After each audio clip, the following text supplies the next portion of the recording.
Hello, welcome back to Overwatch Everyday. Yesterday, we just wrapped up our support placements. We ended in Plat 4, going 10-0 in our placements. And now, today, we're going to be starting our damage placements. So I'm super excited about this. I'm really excited to talk a lot about the different heroes in the damage role, since I think there's the most diversity in heroes you're able to play, the mechanics that are demanded from each one. I adore the DPS role in general, especially flex DPS. So I'm super excited to talk a lot about that.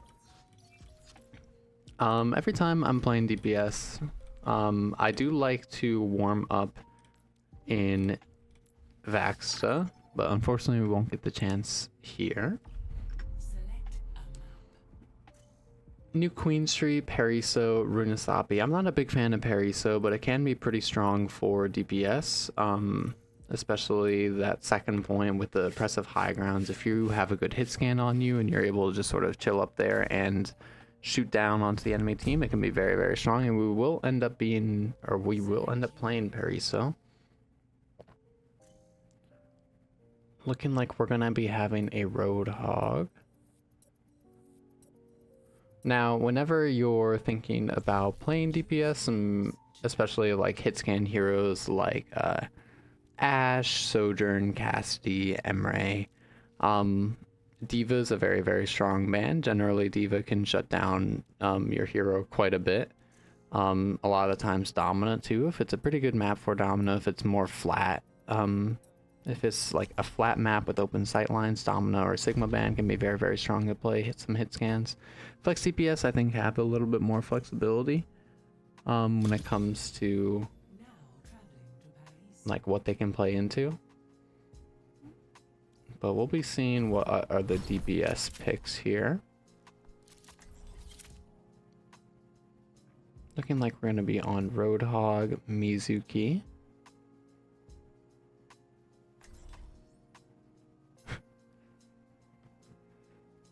I'm gonna need some crazy calibration.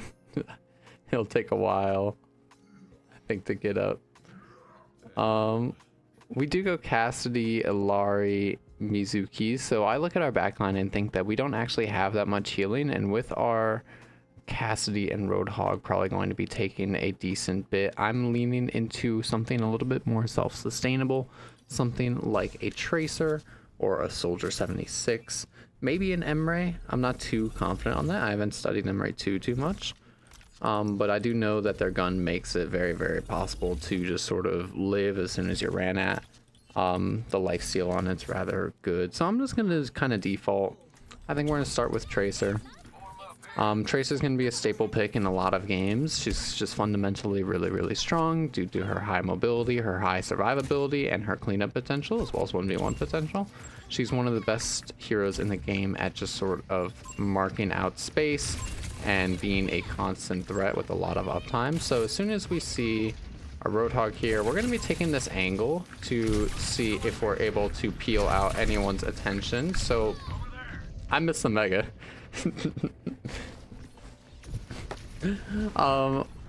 Usually you either want to have some sort of escape route, either be it through like a health pack or your like recall. I definitely could have recalled there. I just tried to greet it through blinking to the Mega instead. So we see the Reaper fade in, so we're able to clean up that kill, and I recall to try and make it as hard as possible to catch me. I see my Cassidy looking to maybe be in range to touch, but it will be kind of difficult, so I'll just look for a quick little play and then back up immediately after, so I'm able to set up for the next point and help our team. We don't have our Cassidy damage, so my thought process is I want to be peeling away a lot of their damage so my Roadhog's able to sort of shoot freely. We see their Sigma and their Junkrat on high ground. We know that whoever's on cart is going to be pretty alone. I'm going to be trying to mark down this space. It's a little bit scary in case the Junkrat walks at us. We hear the Reaper TP and everyone that we'd be afraid of walking up, so we're just going to walk at that Ilari and just be a real nuisance in this backline as much as possible. As soon as they start looking at us, we're going to be trying to chill.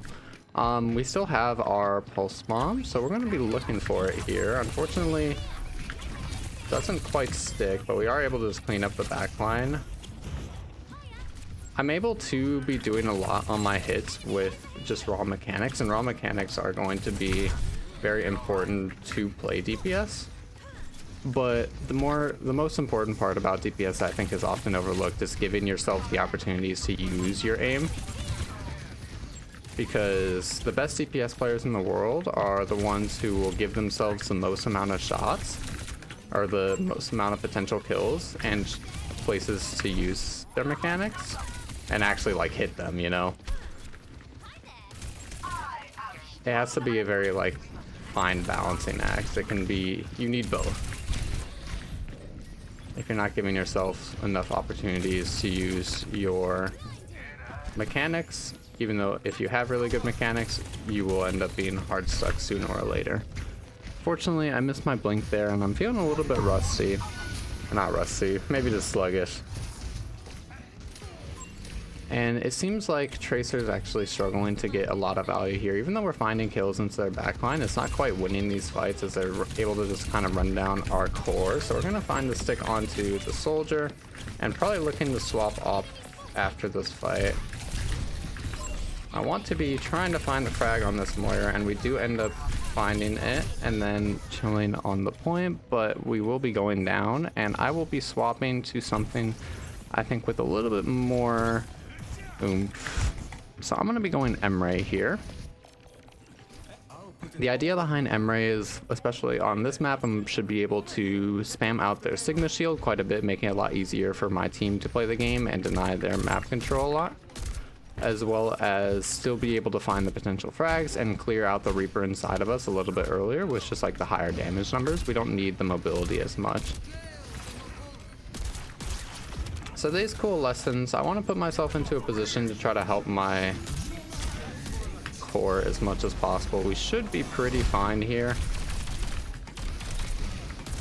Sigma walking me and my Kiriko down, so we're just gonna clear him out and take this high ground, help our Orisa holding the cart, which is an amazing spot for our Orisa to be.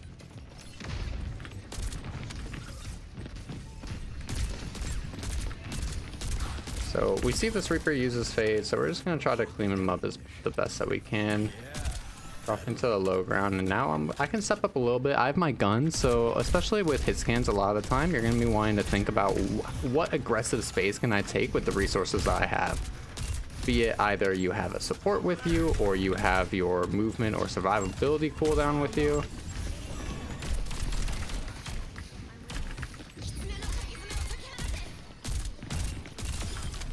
And you just want to be opening up as much as you can safe. Wow, this guy owns me. You want to be opening up as many opportunities for yourself as possible to actually like find any damage, find those frags. Ideally winning 1v1s when they walk at you. I should have been pretty safe there, but unfortunately that guy outplayed me. So here we see their Sigma backing up. I'm just going to be looking at the cart and trying to force out as much as I possibly can. I've been slacking on using my nades. Nades are actually going to be one of the main ways, or a very, very big part of Emray's value. Knowing this Reaper is behind, we want to put ourselves in a position to actually like kind of blow him up later. So here we force out the Reaper Fade, and we want to be trying to take this space aggressively. Now that that Reaper's out here, I think the Emray swap has been putting in a lot of good work, especially on this third point. We're just able to lock down the space entirely, as well as finding a lot of frags and just general pressure, make it harder for them to run down our team, like what was happening on first and second. Tracer can be really, really strong in a lot of areas, but if it's too much, or if it's too difficult for you to find value in their backline as they sort of just run down your front line, then definitely don't be afraid to swap. You'll see a lot of people, especially in like NA right now, just playing double hit scan in like high in like champ lobbies and whatnot. So we're going to be looking after this visor. We're actually going to be trying to look for our Emray. Maybe So I'm actually flanking behind them.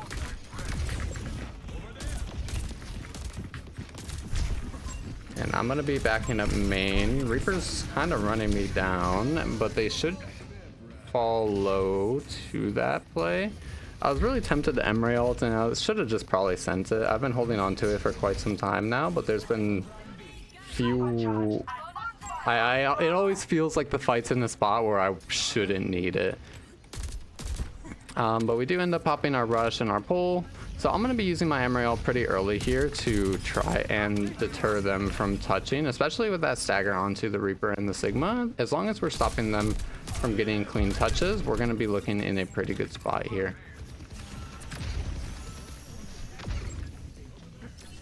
So as soon as I swing out here, I'm going to be looking to load them up with my Emre ult. So we force out the Reaper fade, and we're trying to get a kill onto that soldier. We are successful in doing so. Amazing spear from our Orisa. And we will be cleaning up this fight. Dying a few more times than I would have liked. But overall, okay warm-up round, especially on DPS. I think that it can be challenging sometimes. I'm a little bit surprised since I usually play a warm-up game on some of my higher rated accounts before I start recording, and I was like, oh well, I can cope all I want. I'm not playing well right now. I think that I'm actually going to see what my other DPS wants to play here. Looking like that Cassidy again. Tracer's a lot better on attack in my personal opinion, because you are going to be taking space a lot, and being able to use your mobility to open up angles is going to be super valuable and super strong.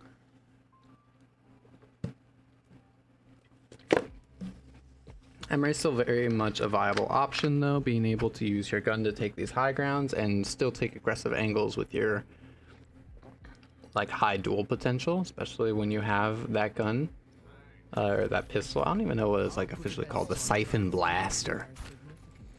Whenever you have that online, you have a lot of options, but you are going to be somewhat dependent on your actual playmaking ability to that gun.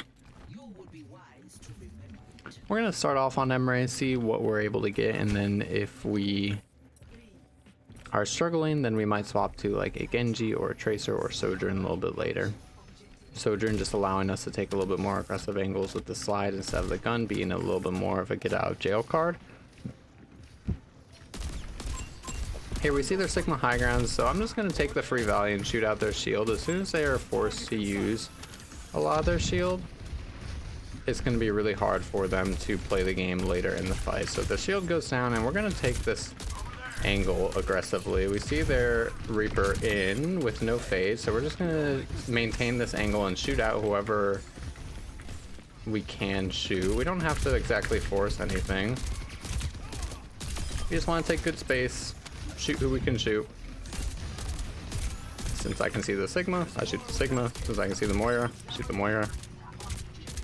And we just want to keep developing all of the space that's open. So here we saw that the Reaper was no longer holding that space, so we took that space. We took that angle and shot out their Sigma. Once their Sigma backed up, then we shot out Emre. Then we started walking through all of the space that we were clearing ourselves while we were just like shooting down the enemy team. With hit scan, a lot of the time you just want to be developing in a way that will continuously be more and more aggressive with all of the resources that you have available. We hear the Reaper TP right side, so that's going to be a threat to us a little bit later in the fight. But since the card's not up yet and we don't necessarily need to shoot out anything, we're just going to chill. So we know the Ram's trying to poke us out this right side. Junkrat's main, Ramatra's the low ground right now, so we are going to be looking to peek and shoot out the bad guys. Finding a little bit of damage onto their Junkrat, but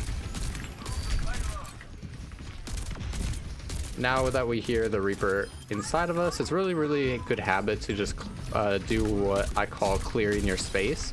So if there's ever like somebody like inside your team or just trying to harass your backline when you're playing like a hit scan or flex DPS, just clearing your space and making it really difficult for their DPS to get value or anyone on their team who's going for plays to get their play off. is a really, really good habit. You're gonna be the main damage dealer, especially on these heroes like the fuck. I don't know where they TP to. So it's gonna be a really good habit to be using your damage to be helping your team as well. So we zone out their back line, and we're gonna be trying to force out their Ramatra. So now we force out the Ramatra form, and their backline had to back up as far as they could go. Coalescence comes out, which is wonderful for us. We now have one less ultimate to worry about as we push up through the rest of this point. Moira used their coal and their fade, so we're just going to be stepping onto that a little bit after it's over. And we are going to clean up the rest of their supports. I think I want to take this right side. It's going to be a little bit scary playing into the Junkrat on this right side, as there's pretty close corridors. It can be a little bit difficult sometimes to actually live here, as their mines are easy to connect. So yeah, we are going to end up backing up here. I'm going to look creative. I want to see if I get up here. Okay, I entered. My idea was if I could get onto this little high ground, since I know I can stand there, it would be very, very strong. But unfortunately, because I wasted my gun, I didn't have any space that I could take that fight. That was a misplay by me. But if I got up there, if I wasn't a parkour noob, it would have been really, really good. But our Orisa ends up clutching up. A lot of the people that we would need to shoot end up walking into our LOS anyways, and we are closing out this game. A little bit of a struggle point at first, but we adapted correctly and we're able to turn it around in our favor.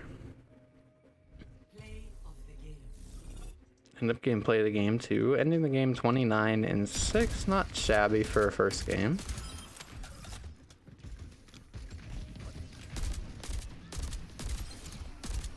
That's a lot of just sort of my tank was taking a lot of aggression, and we were able to just follow up on it the best we can. Predicted silver 4. Good, not the happiest about it. Every other I don't know why my ranks are so kind of spread out here. I think maybe after placements. I don't know. Let me know down in the comments if you would like to see me climb this up to champ, or if I should just do like some off-screen grinding or something. Since I'm not, I'd like to sort of like show the thought process that I use is the same in every rank. I'd be thinking the same in a champ lobby as I would in that game just now. But I really like to be able to like show that, and not just that it works in like silver, gold, plat, and whatnot. I like to show that the thought process does work in like silver, gold, plat, but I also like to show that it works in higher ranks too. The thought process is what gets players up to the ranks that they end up in. With DPS especially, it's really important to be working and trying to clean up your execution of your ideas the best that you can. You can see there were a lot of fights there that I threw just due to I lost like some 1v1s. I wasn't able to take the high ground on that like right side area for a third point, and it makes it really, really hard to actually win the game, even if the ideas that you're having are good. If the execution isn't strong enough, especially on DPS, which is a lot more mechanically demanding role, then it's going to be holding you back quite a bit. So ways to help your execution are just things like aim training, just walking around the map, like empty custom game, playing the game more.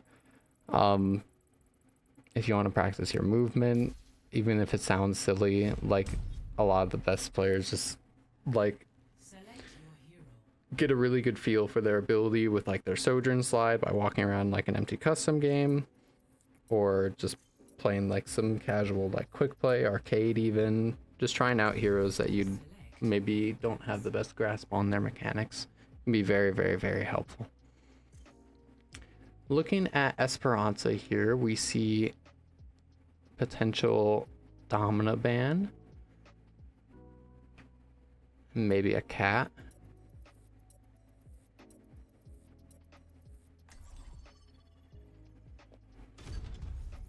See, Domina, cat, Sombra, Zarya. I think these are pretty good bans for us. I want to see what my team picks here.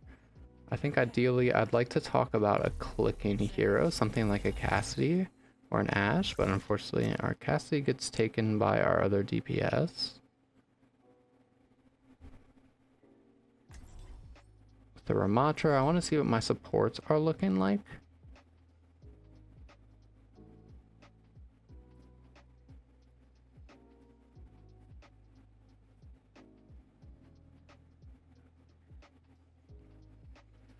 With the Illari and the Cassidy and the Ramatra, it can lean us a lot more into a sort of pokier, slower direction. Tracer and Genji, anything with a lot of high mobility and survivability is especially pretty good on push maps. With the Ana, I'm tempted to go... I'm tempted to go Tracer or... Actually, let's try some Vendetta. I saw a comment the other day of asking if I played Vendetta, which I do play Vendetta. I love this hero. I don't like playing against her, but she's really fun to play. Little Vendetta tip. You actually get a little bit of extra vertical momentum, and a lot of Vendettas know to be slashing. So we see this Winston in a lot of the time. You can just be whoa. All right, I thought that bubble would break a lot faster. A lot of the times when the Winston goes in when you're playing Vendetta, you're just going to be able to peel it. She's very similar to tanks in her playstyle. You're able to take aggression first a lot of the time, and you're able to peel and damage their backline. You're a real threat every time you have your cooldowns up. So you want to be playing your cycles very similarly to a tank.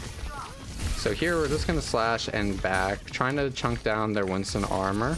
As soon as our Ram uses form, though, we want to be ready to step. These are bubble yet again, so this can be an opportunity for us to actually look for something. We trade out our Cassidy since we see him on the angle. And we are going to be looking at this Vendetta behind us.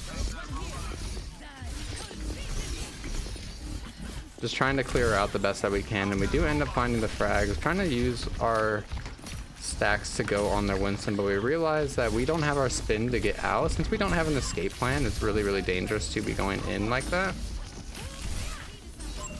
So we're just going to try to spam out that Winston the best that we can. We do have an escape plan now with our spin, so we're going to be looking for our slashes, and we're going to back up to our support using our spin. And we see our Cassidy going on this high ground, so I just want to stand up here as I wait for my next cycle to be kind of a deterrent for him, for their Winston. We see them backing up, and we have our spin on cooldown, so we're going to be slashing a bit, backing up. We're just trying to constantly keep up this pressure. We end up forcing their bubble, which is an amazing thing for us, because if they don't have their bubble, they're not going to have real resources to step. So we're going over to make it harder for them to track what we're doing. Scared of that Hanzo one shot, we're going to be backing into our pylon space. Next time that their Winston jumps up, I'm thinking about using my ultimate. I don't quite have my spin, so I'm going to be playing safe on this right side, not following that Hanzo as much as I'd like. I'm going to try to back up into my support LOS, but it will take a little bit to get healed. As soon as my armor goes, I think that we want to be chilling. I'm going to actually peel my supports here. We do kill the Vendetta, but my team wants to be walking up, so we're just going to be trying to be a deterrent. If they want to walk onto us and they're free to fight it, they are free to try and clean us up, but it will not be easy. I'm going to leave that guy, as I think that trying to get cart back is going to be a little bit more helpful. Their Hanzo walks up still. With the Vendetta 1v1, it's really important to be getting your you're going to be playing to get better like uppercut slashes or the like downward slash, since that's going to be your main form of damage in your like duels and your 1v1s.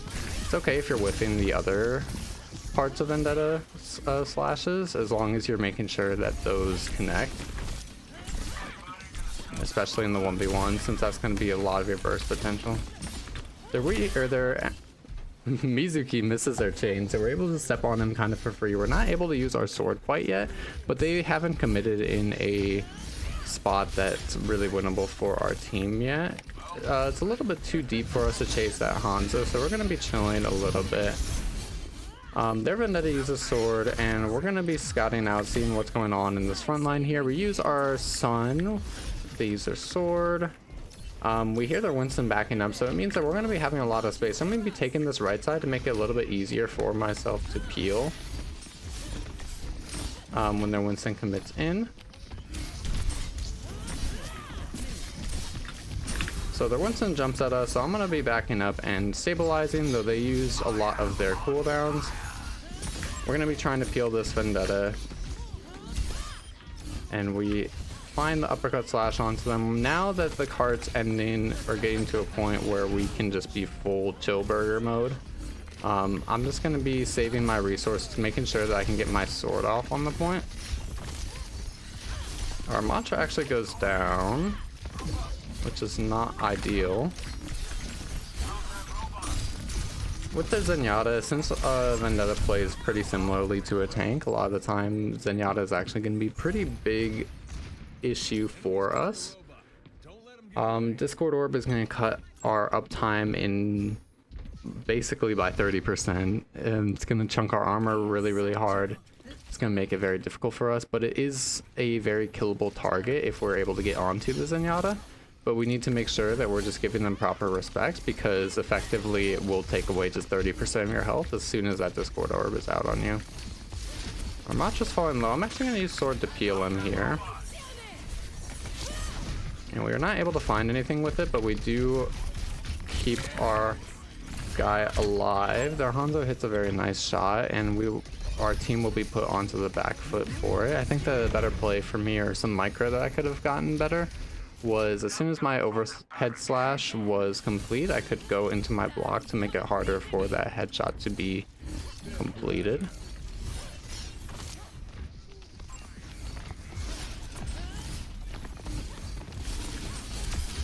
Using our spin here, because we had our E available, it was free for us to go and clean up that Mizuki. Now the rest of their team is out, so we're going to be slashing in, following up on our Sun the best that we can.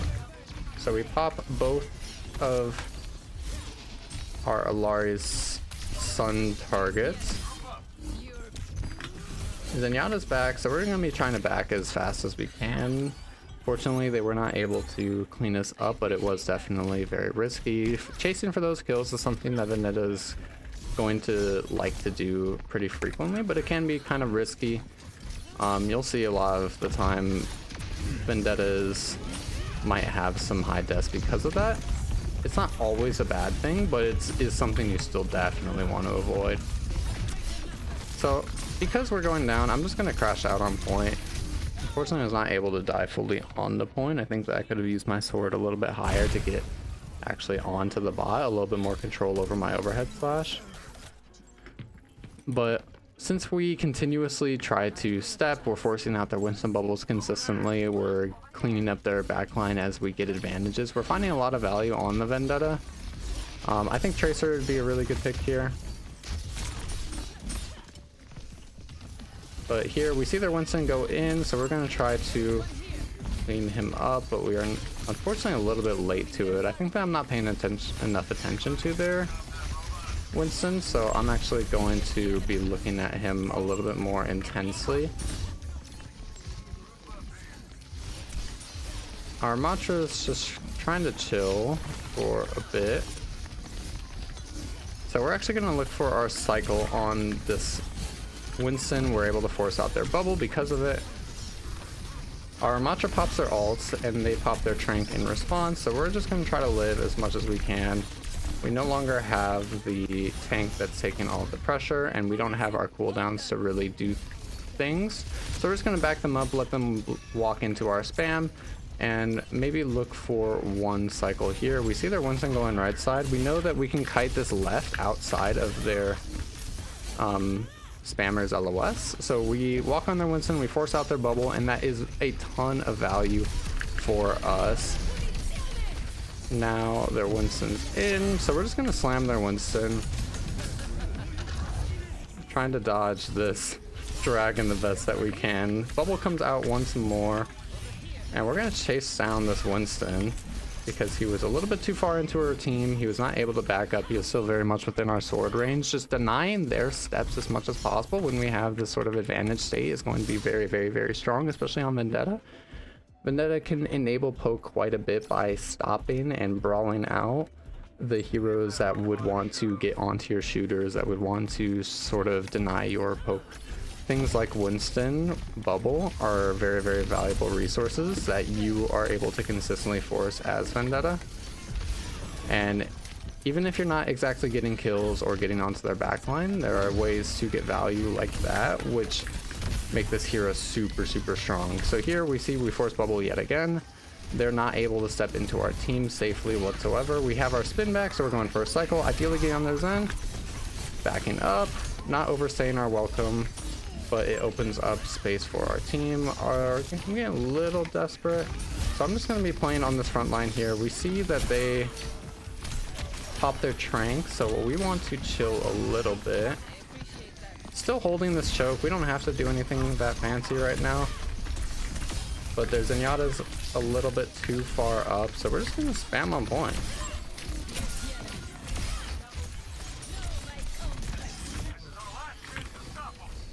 We had max stacks.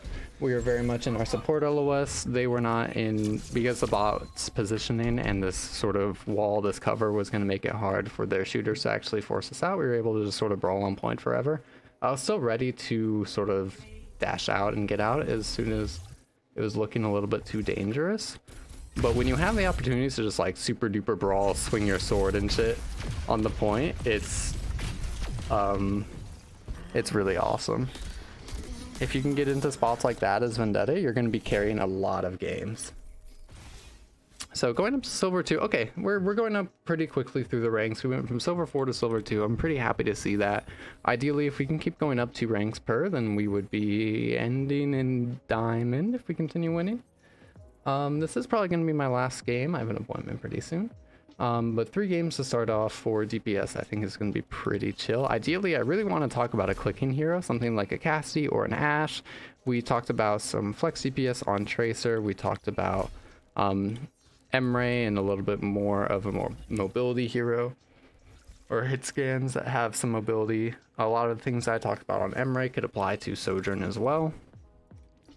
So I want to talk about a bit more of a clicking hero because I love aiming, bro. I love aiming. Hopefully there's some day that we play like a bunch of tracking heroes and I'm able to talk about how to develop tracking mechanics and what to think about while you're tracking. But I'd love to see like a Junkertown right now or a Busan, something that just lets me play like some long range like sniper hero.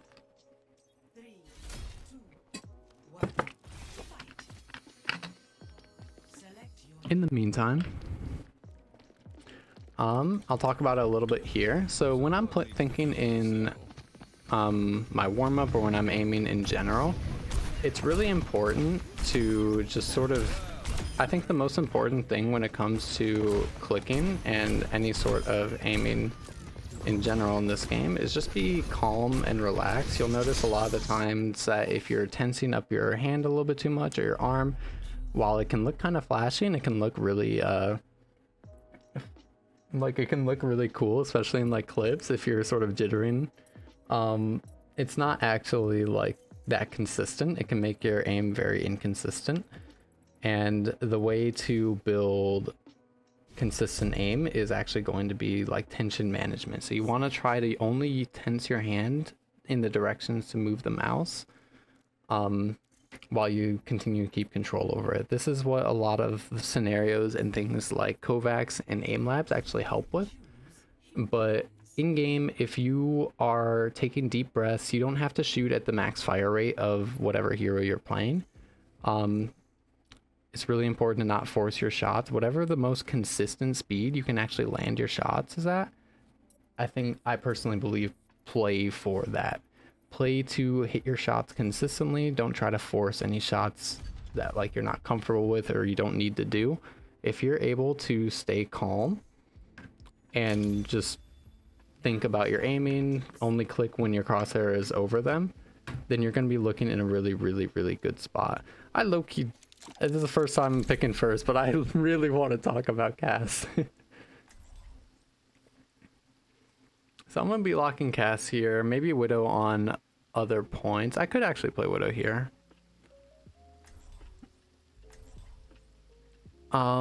Here we have a Hazard Venture and a Juno, so Cass is definitely viable.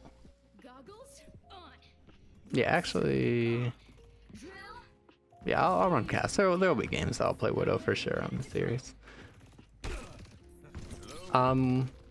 With this comp, a lot of it is going to be pretty brawly, so ideally we're going to be wanting to use our Juno speed, or keeping in mind our Juno ring cooldown as a sort of trigger for when we can get aggressive, when we can be looking for some of our more like flankier plays with our Cassidy and trying to get value out of our mechanics. So here we see our Kiriko going down early, and they are on Winston, so we're just going to try to poke out their walk up as much as possible. Because that Hanzo's in a longer range and is able to one-shot us, but we would just tickle him from this distance, we're actually going to try to completely play outside of his LOS. So their Winston jumps in, and we're able to chunk down his armor significantly before they actually get onto us. So we're just going to be taking this left side. They're on Bastion now. Just making sure, especially with like these smaller hitboxes, that while I'm in a good position, you want to recognize, are there threats on me? Am I about to get one shot? And if there are not, then just take your time, relax, deep breaths until like your crosshair is over their head and you just click. Something that might sound a little bit silly to some, but I know a lot of players that I've coached, it actually helps with a lot. When you're aiming, you don't want to be looking at your crosshair, you want to be looking sort of behind your crosshair. And while that sounds silly to some, I know, a lot of the time actually looking like what's behind your crosshair really intently can be super, super, super helpful for some, since I think a lot of people actually end up looking at the crosshair specifically and just sort of waving it around.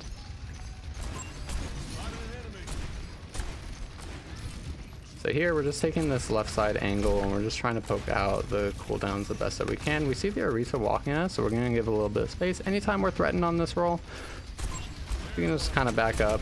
If it's a 1v1 that you can take, if it's like a pretty even 1v1, then it's good and important to make sure that you still try to fight. Since we're down a bunch of cooldowns and people, we're actually just going to look for any trades onto their backline. We see their Kiriko straight lining, and because we were just like calm, we were able to just click twice in a row. The thing about aiming in general is you'll see a lot of these like super flashy plays on like Twitter or TikTok and whatnot where people are hitting these insane shots.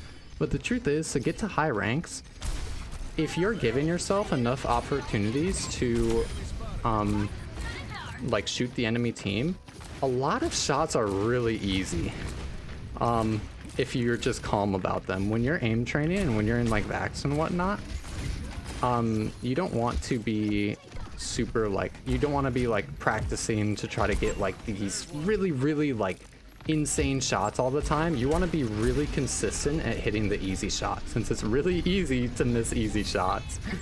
But if you can get it second nature to just like really, like if you can constantly nail like straight lining targets, you're gonna encounter those in ranked a lot more than you would think.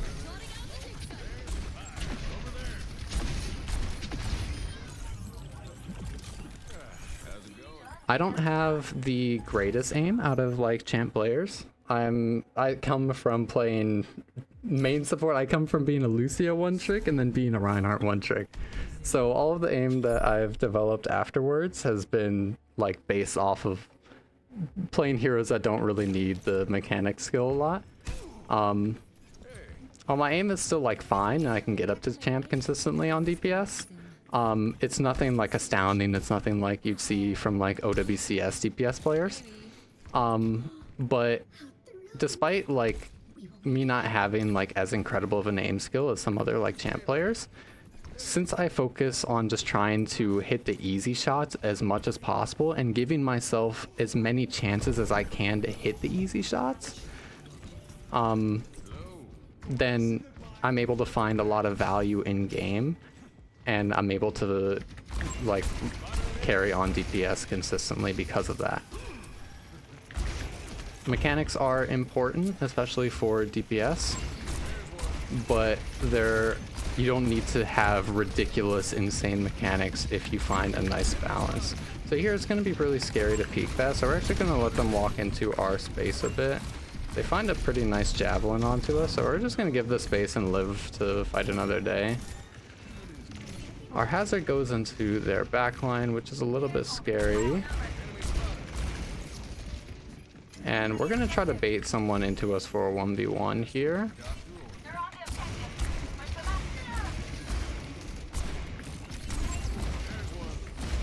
Like I was saying, it's really easy to miss the easy shots.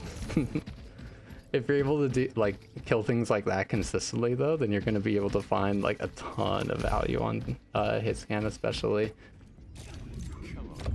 I kind of forgot that I had my silver bullet this entire time, I won't even lie. Today has not been the best day for me gameplay wise, but we're still adjusting and playing to how we need to play to win these games. I'm going to be holding this left side as our hazard walks up.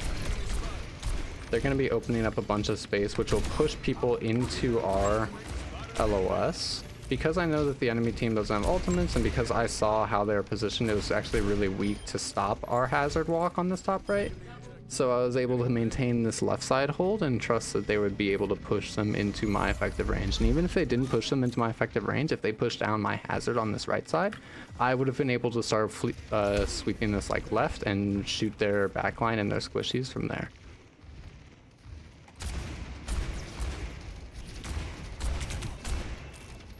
So here we hear somebody on left side, and our venture kites under. We're just going to be poking their backline. We have our high noon, so even if they try to commit walk onto us, it's going to be kind of hard for them. Big spikes coming out from our hazard, so we just want to be chilling here.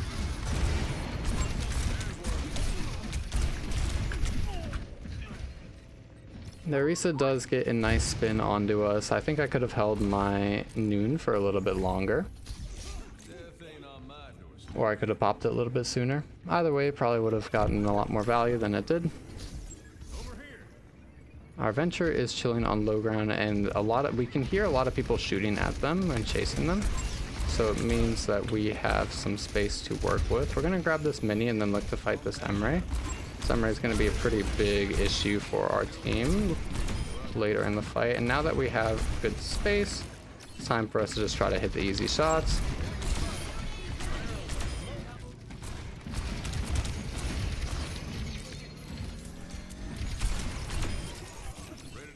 And we clean up their team.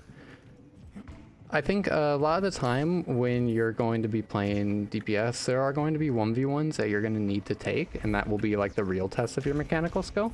That's when you're going to like want the sort of like insane shots. You're going to want a higher or a lower TTK than the enemy DPS in your rank. But once you win that 1v1, and taking advantage 1v1s are very, very, it's a very good habit to get into. Then it'll be just about hitting the easy shot. So we see their respawn right. I panicked.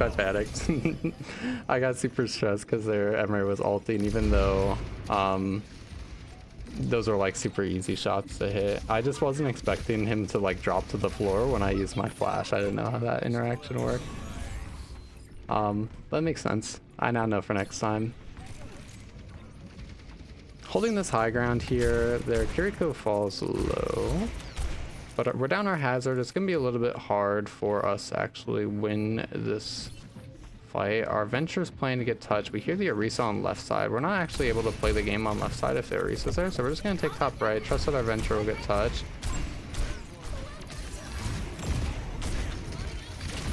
And use our Noon here, which will end up winning this fight. Especially really good example there on the Emre that last shot on the Emre. It's very good habit to just not shoot until you're comfortable. Until you see your crosshair line up with the thing that you want to hit, it's okay to sort of hold it for a second, even if it's just like half a second longer. Giving yourself that extra time to breathe when you're not pressured can be a life-changing habit. Just like let yourself chill out a little bit, let yourself have a bit more time to shoot, and you will find your hit rate going up a lot when you're aiming. But for now, I think that's going to be it for this episode. We ended predicted gold 4, so we shot up another 3 ranks that time. Wonderful. I'm happy that we're climbing through the ranks pretty quickly. I was worried that we would kind of be in a lower rank for a little bit.